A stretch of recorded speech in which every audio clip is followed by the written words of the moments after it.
You're listening to the Under the Ring Report, a weekly podcast that asks the question, why pro wrestling? Here's your host, John the Flesh Wound. And welcome to episode 17 of the Under the Ring Report. Thanks a lot for downloading us and taking a listen. This week, we're going back in the archives to former WWE and WCW superstar Barry Horowitz. Here's that interview. Under the Ring Report Flashback Interview. Welcome, wrestling fans, to another edition of the Under the Ring Report. Pleasure to have with us this week, Barry Horowitz. Welcome to the Under the Ring Report. Thanks, John. How you doing? Pretty good, real good. Good. I know a lot of fans out there haven't seen you on TV like we usually do for a while. What you been up to? Well, I've been going through another period of contract disputes and so forth. I was with WCW for the last 2 years, and you have a change of the guards. Yep. And when you have a change of the guards, I think, especially in sports and wrestling and anywhere, you have a change of the guards. It may not be personal. You just may be out of a job, or your contract doesn't get renewed. It doesn't necessarily mean you're a bad wrestler, because if anybody knows or anybody's a fan of Barry Horowitz, not, pardon the pun, patting myself on the back, but if you know how I look and how long I've been wrestling and my way of wrestling, you know that I'm not a slacker. Yep, that's true. So it has nothing to do with that. It's a usual case scenario of missing a boat on somebody. Yep. Now, you also were wrestling with WXO Wrestling there for a while before they went defunct. Yeah, I was going to be doing they were going to do a little something with me, and also I was helping in behind the scenes. It was a big question mark on it. I couldn't quote or say anything. I would say I just heard the biggest thing was maybe just a financial problem. Yeah. It's a shame because they had really a quality show going. Well, it's kind of something. Pretty good talent. Yeah, it was kind of something different instead of the TNA that you've got going on right now. They're going back to more of the original. Yeah. But, I mean, as you were talking, you said you're doing some more stuff behind the scenes. Is that something you'd like to do later on? Really, if I got away from professional wrestling, I mean, don't get me wrong, I went to school, I went to FSU for a year on an amateur wrestling scholarship, and I took sports nutrition and business administration. Nothing will pay like professional sports or entertainment. I don't care if you're a doctor. Nothing pays like sports or sports entertainment. Those two go hand in hand. And, of course, when you leave the wrestling business, it depends. If you made a lot of money, if you blew it away, if you're somebody like Hulk Hogan, you don't have to worry about nothing. Yeah. Because, he's made, probably the only man that's made that much money. I mean, I don't know how much he's made, but I'm sure it's a good amount. You have to go back to your roots or go back to what you would like to do, and it's a little bit of an ego thing, not actually in the mind, but money-wise. And I would say if I left wrestling, I would like to go into some kind of sports nutrition. I personal trained, but what I would really like is to teach professional wrestling proper way. I don't mean go to a school, these so-called schools for 2 or 3 months and you're a pro wrestler. That's bull. Yeah. I was in a school for a year and a half, 3 to 4 days a week, at 3 hours a session in a 110-degree warehouse. Wow. Yeah. That's and dedication. I have paid my dues. I was going to say, that's dedication right there. I've paid my dues. I've went 4-hour road trip for $50. Okay? I'm not what you see on CNBC, and they get these fat kids. They're wearing army fatigues. They got some tattoos. They got some high-tech Magnum boots from the mall, and they call themselves a wrestler. That's bogus. That's bull. They're non-athletes. And they're bashing themselves and shooting with each other with chairs. Well, anybody could do that. You can go down to New York City and see it for free. Oh, yeah. That's not the art of professional wrestling. Is it just because people have such a thirst for seeing blood and stuff? This is kind of evolved? It's got out of control the way it's marketed. Yep. And I'm not saying that I'm old or that I'm old school. Yeah, I am old school with my way of wrestling. You can never put anybody's wrestling down. I mean, you got lucha libre style, you got jumping off ladders, you got this. I'm not going to put anything down. Everything takes an art. But I believe in technical wrestling with showmanship and fancy moves and so forth is an art. Yes. I don't think some of these guys who are just swinging chairs at each other could actually grab a hold and tell a storyline for 15, 20, 30, 40 minutes and change up their match. I'm not talking about kick, clothesline. and yell at the people. Yep, and keep them in, and just keep them in the into the match too. I mean, it's pretty hard when they're doing something like that. Exactly. I'm not putting down anybody's style. Everybody's different. I was taught old school technical wrestling, and I incorporated my own. My gimmick, they say gimmicks. I really don't have a gimmick, but if you want to look at, my gimmick, I know how to wrestle, and I pat myself on the back. There you go. Mm-hmm. Now, I want to ask you, as we're talking about your training and stuff, kind of take the fans out there how you got interested in wrestling, got started, and just your different stops. I know you had spent some time in the World Wrestling Federation and also in WCW. Well, you mean how I got interested? First of all, what made you say, I want to be a professional wrestler? I was 15 years old. I'm from Florida. TV came on. I seen Thunderbolt Patterson. He's well retired now. I don't even know who he was wrestling. It was championship wrestling from Florida. Gordon Soley, Mike Graham, Jack Briscoe, Dusty Rhodes. The list goes on and on. Okay, and I said, that's what I'm going to be. Really? That's what I'm going to do. I started wrestling amateur in a youth center. It's still there today in St. Petersburg, my home, in Florida, and wrestled there. I was only 110 pounds. Got beat up pretty bad, didn't know what I was doing, needed to get on a proper diet and proper weight training.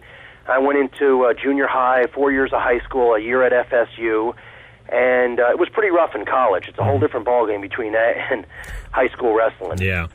But I said I'm going to do it, and I'm going to tell you what, it was not like today. To get into professional wrestling, when I did, you had to be almost God. I mean, secret passwords, I couldn't talk to nobody, everybody's worried, who's this? There was probably one school in the United States. It was nothing like today. There wasn't TV shows, there wasn't nothing. You really had to work for it. I went up to Mike Graham at a TV taping, 188 pounds. He says, you're going to have to get bigger, kid. And, at the time, I did. And I just pursued and pursued and pursued and perseverance and never gave up, which is part of my lifestyle of now. If you're going to pursue something and you got a leg to stand on, you got something to back it up, you could pursue. You got nothing to back up. You don't look like a wrestler. You don't train. You don't move. You don't have that look. I'm not talking about being steroided up or anything. I mean, if you don't look like an athlete, you don't move like an athlete, you don't have a leg to stand on. And the promoter could say, get lost. Yep. He could say, get lost no matter what. But at least when they tell me to get lost, they got to make up something. Because when Barry Horowitz applies for a contract at WCW or ECW or WCW or anywhere, I mean, first of all, people know who I am. They don't need to see a demo tape on me. And they know that I'm going to give them 150% in the match. I'm going to be there on time. And you could give me any kind of drug test you want, and I'm going to pass with flying colors. Well, and that's just because, I mean, from where you came from, as you're talking there, it was a whole different type of wrestling for you. Just kind of explain, as you're saying, secret passwords and stuff. Back then, wrestling was a closely guarded secret. They didn't want people to know. Yeah. Now it's freely open. Well, we have these things staged, but back then it was too open because there's a lot of money involved and so on and so forth. I don't agree. I'm not to the point where I'm old school where I don't believe. Oh God, I'm just old school. I don't believe in it. I'm not that way. I believe wrestling today. It's still great. I just believe in make it a sport. You look like a wrestler. You have a gimmick, and you're entertaining. I don't believe in just pure entertainment. Because you can go see a Hollywood movie for that. That's true. Why don't you have a great wrestling match, great moves, flying around, have your little outfits, have your little interviews, but leave out some of the adult content that's too strong, in my opinion. Yeah. You can look at that in pros and cons. You don't have to watch the show. They rate it before. I don't believe it. And there is violence, and you don't have to watch it, but let's make it look like if I was a 12-year-old kid, this is a wrestling match. It is a little violent. I'm not going to go out there and try it. Don't let the 12-year-old, and it all depends on the 12-year-old also. Yeah. Don't make it look like this is the right thing to do and you should go out there and try it. Project it like it's sports entertainment, but when you're getting away from it and running people over with cars, I think maybe it's a little bit too much. But then again, if I was hired by WCW as I was and WWF as I was, and they asked me to do these things, I probably would because the money's great. There you go. So I don't know if you want to call me two-faced, which I don't like being called that. I am not that. I don't believe in that, but at the same time, I don't do what somebody else will.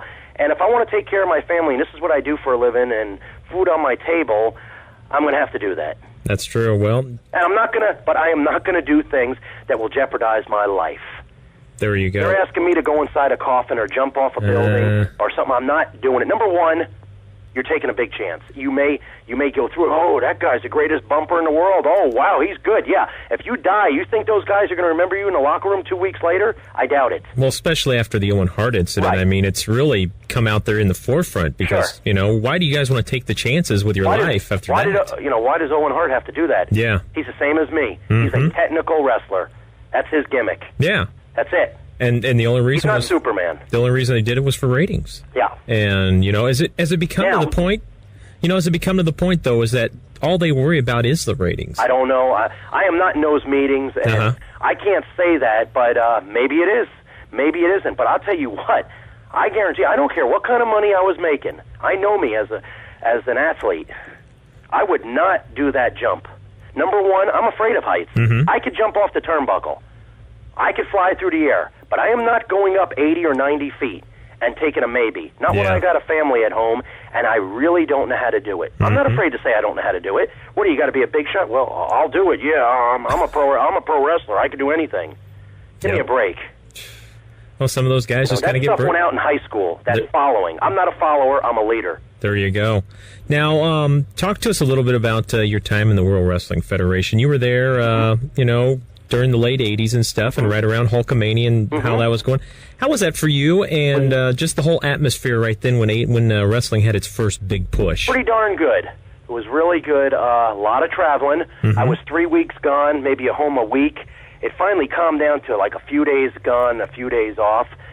Sold-out houses everywhere, constantly. Fantastic money, fantastic crowds, fantastic right there. I would think in that era it was sports entertainment. You had your entertainment, you had your wrestling. That was it. Now it's gone above and beyond that. Okay, I think WCW keeps it wrestling and sports entertainment. They go a little bit entertainment, but I think WWF goes much more. Well, yeah. I'm not putting them down. Yeah. I'm just saying that's the way it is. Because if they hired me, I do what they want. If they're paying me great money, I do what they want. But again, they asked me to jump off a building or something, I wouldn't do it. Well, you got to keep your neck safe. And if they said you're fired or something, well, I would, and I would sue them. Yeah, because I'm not doing that. I don't have to do that. Well, it's just I know how to wrestle. That brings up one other point too. There's been, especially Bret Hart's been one who's been very vocal about it, is saying that the wrestlers need to join a union and try and protect themselves. What's your thoughts on that? I agree with it, but I don't think it'll ever happen. Yeah. But never, ever say never in the wrestling business. Well, it always comes I was going to say everything people say is never always happens anyway. Yeah, so anywhere, any aspects of life, but especially in the wrestling business. But, as you're talking about trying to band you guys together, is it just because, as you said, the big payday is what keeps these guys doing these things? I think so. And also just the thrill of being on TV for you guys. Yeah, I don't know. I like being on, I really, what I get off on is I like going into a jam-packed house, Madison Square Garden or the Spectrum or whatever. I like the people booing me and doing my job, and that's it. I don't really like flying all over the place. I don't like the politics to a point. Yep. I understand you have to play the game, but I don't like going overboard or being judged or not judged. Don't get me wrong now. I am not talking out of, what's the word, jealousy or spite or bitterness. That's the word I'm looking for. If I didn't go to the gym, I won't tell you my age, but for my age, I look darn good. And again, I'm not putting myself over, but if I didn't go to the gym, if I didn't look tan, if I didn't live in Florida, if I really couldn't wrestle, John, you could say, Barry, you're just kind of like whining because you're really only 5'10", you're 180 pounds, your work is adequate or it's just mediocre, you don't look like, okay, then you could say bitterness. You can't say that about me. No. I am just passed over in the political system. It's amazing. I guess it does help if you can work. It does help that, but I've seen some, and I won't mention names, I've seen some guys that can't lace my boots, or I've got more shower time than they got lifetime, okay? And they're making $200,000-$300,000. It's and that, it's just a matter of somebody's a friend or a phone call or something. I mean, I don't agree with that. Again, I'm not giving secrets away or putting anybody down. I mean, but that's not fair. Yep.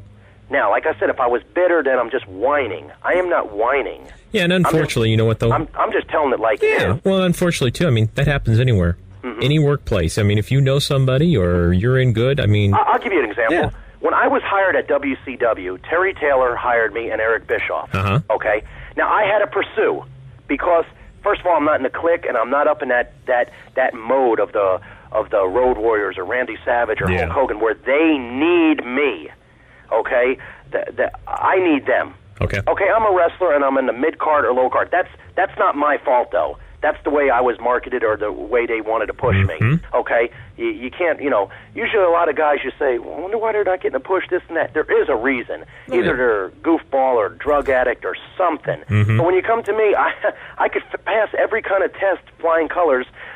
Maybe I'm not 280, but hey, you want to get technical? I've seen guys 150 getting a bigger push than me. Heck yeah. Okay, so you could be too big, too small. So that's not the answer there. Terry knows me. Eric Bischoff didn't know me. I pursued. What got me a job? I pursued, and I got a leg to stand on. I look decent, and I can wrestle, and I'll do what you want.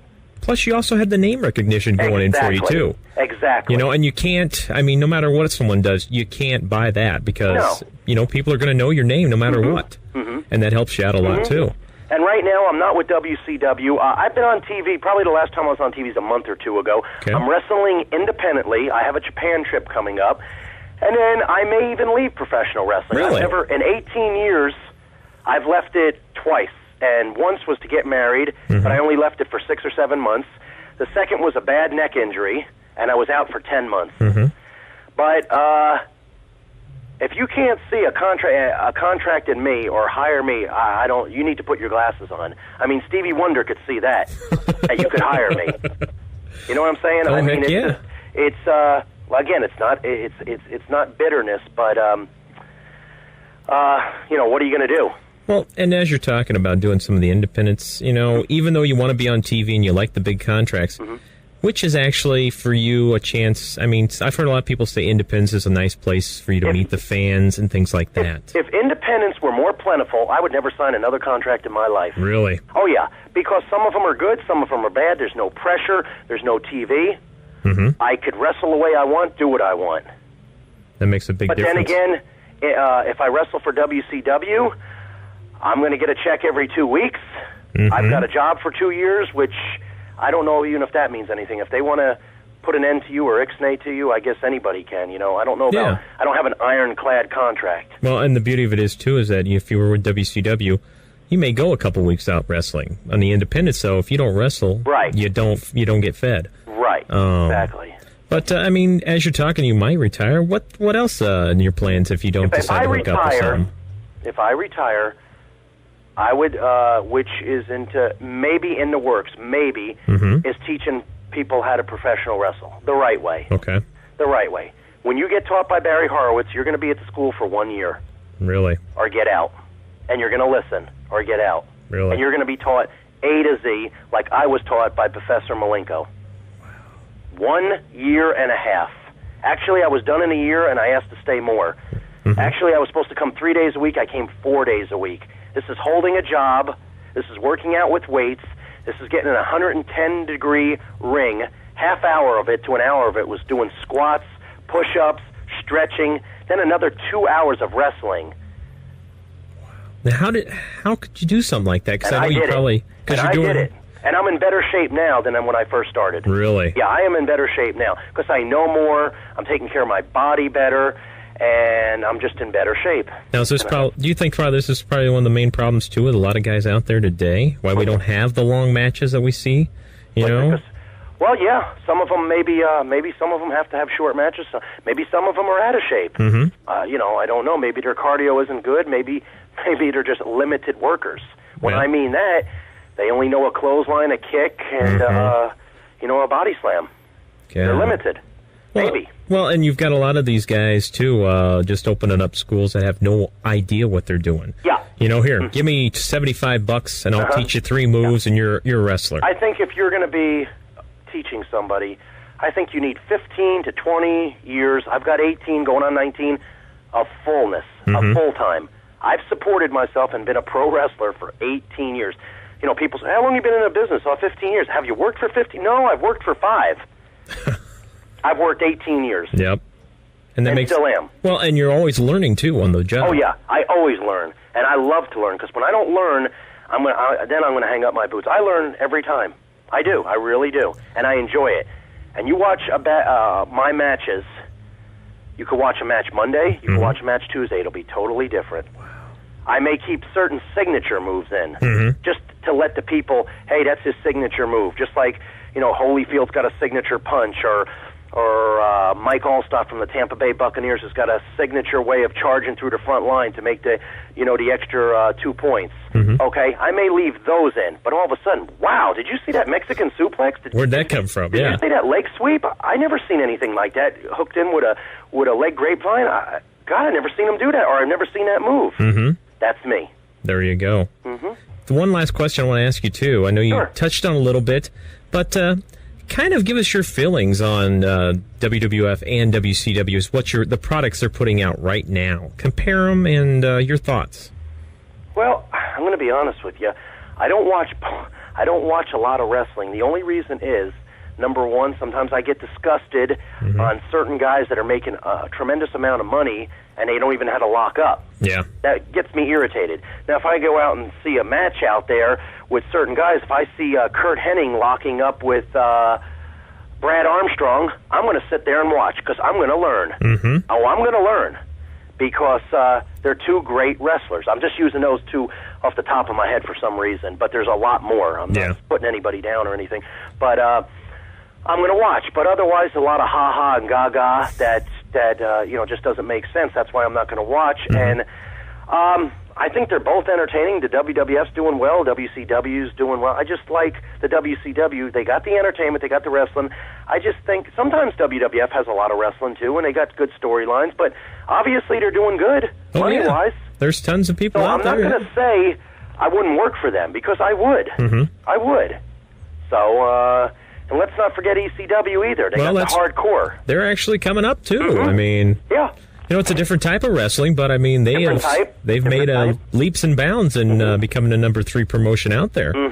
But, you know, I mean, and like you said, too, people's got different types of wrestling they enjoy, and if they enjoy that... Yeah, that's why I'm not going to put anyone down. Yeah. But I like my style. There you go. But I'm not going to put hardcore down or lucha libre. I'm not going to put any of that down. That's everybody's, there's just different things. I just think my wrestling, my style, telling a storyline, telling the psychology and working the holds, the high spots, and so forth, I think takes an art. Now, in your whole time in the ring, what's probably your greatest moment? Greatest moment? I don't know. I've had different moments. I'd say I'd have two favorite pushes when my biggest push probably when I was Jack Hart in Florida, and I had Percy Pringle as a manager. I won my first match on TV, and then I defeated Mike Graham in his hometown for the Florida heavyweight title. Wow. That has to be pretty big. I made the front pages of the sports edition and did a lot of interviews and was on the local news, a lot of magazine coverage. And then, I don't know how to put these in order, but my second biggest one was when I got my first break, and you say never, never. I never thought I'd get a break in WWF. In '95 when I did my little skit with the Body Donnas. Yep. Skip and Sonny. And I was Inspirational Wrestler of the Year. I got a plaque from Bill Apter. I made the magazines, which co-holders of that title, you got Bret Hart. He was it the year before. Here's Barry Horowitz the next year. I was flabbergasted, Yeah. To a point, and that was a good push for me because it lasted about a year. I had pay-per-views. I was the captain of my team on the Survivor Series. I was in King of the Ring. I did interviews. I did live interviews on Monday Night Raw. I have to, I was really, gratified with that. And I've had little pushes in Independence and Global Wrestling Federation, which was on ESPN, was in 92 or 93. I was named the winner. That was a gimmick with me. Eddie Gilbert was head of the promotion there. It was out in Dallas. But my two biggest ones are the Florida Championship Wrestling, because remember now, I watched Florida Championship Wrestling through grammar school, junior high, and usually when you're from Florida and you're watching this show, and also you're not going to get a break. I know other guys that live there or that lived elsewhere, and they didn't get it. And I got a big, huge break. And you know what? I didn't know anybody. They knew Barry Horowitz, Jack the Stretcher Hart, a.k.a. They knew him. Hey, this guy could wrestle, this, and that was it. I didn't know anybody there personally. Mike Graham, Eddie Graham, God rest his soul. I knew him for about a month, and he liked me. But also they liked, like Mike, he was an amateur wrestler, power lifter, and they liked guys like that. And, they were kind of on the same storyline as Bill Watts, former promoter, into more aggressive amateur-type wrestlers. Amateurs or shooters or whatever. They were into that kind, which was cool, but they treated me very well and didn't know me from Adam, and my dream came true. Yeah, well, I was going to say, that had to be your dream right there. Oh, yeah. Wow. I wrestled in every major building in the world, and there's only 2 that I've didn't get to wrestle at. I'm sure there's more, but the 2 that stick in my mind was the Fort Hesterly Armory, which was every Tuesday night wrestling. I mean, Jack Briscoe was there, Dusty Rhodes, so forth, but they closed it and made it an active armory. I'll never be able to perform there. Wow. But then again, you can never say never. Oh, that's true. You never know. There may be an independent show there next year. Yeah. And the other place was the Pyramid in Memphis, Tennessee, which I think the WWF uses that for a venue. Yeah, I never got to work there. I was working with them, and it just wasn't booked as much as it is now. But otherwise, Madison Square Garden numerous times, got even a win there. Attended their, got to do their, I forgot what it's called. I forgot the name. I think they still do it every year. They have like a pre-thing before WrestleMania. Oh, like the Axis they do? Yeah, exactly. Yeah. You do that, and I got to participate in that. I played softball against some Hollywood stars in '95, and got to do some autograph signing and parties and meet and greets, and met Lawrence Taylor and people of that nature, and the 49ers, they came there, and there was a big sponsorship with Tyco and so forth. So I got to be a part of all that, and did a lot of meet and greets. I did a lot of things with WWF. I've been with them more than anybody. Well, it opened a lot of doors for you, too. I mean, ability to meet people you never would have probably before. Probably, yeah, and been to places I never dreamed of. Now, before we let you go, last thing, anything you want to say out there to the fans, that follows your career? I appreciate you supporting me and appreciating my style of wrestling. If you boo me or yay me, whatever it is, know I'm the real deal. All righty, Barry. Yep. Thank you very much. I appreciate your time. All right. And that's going to do it for this week's show. If you haven't, make sure to visit Under the Ring Report and subscribe. You can also follow us on Twitter and Facebook at UTRR Podcast. You can keep up to date on all the latest episodes and anything else that's going on with the Under the Ring Report. Thanks a lot for joining us here on the Under the Ring Report. You're listening to Under the Ring Report with Bad Barry Horowitz. And if you're not listening, you're going to get stretched and beat up. Thanks for listening to the Under the Ring Report. Please visit undertheringreport.com and subscribe for free so you can listen every week to the Under the Ring Report.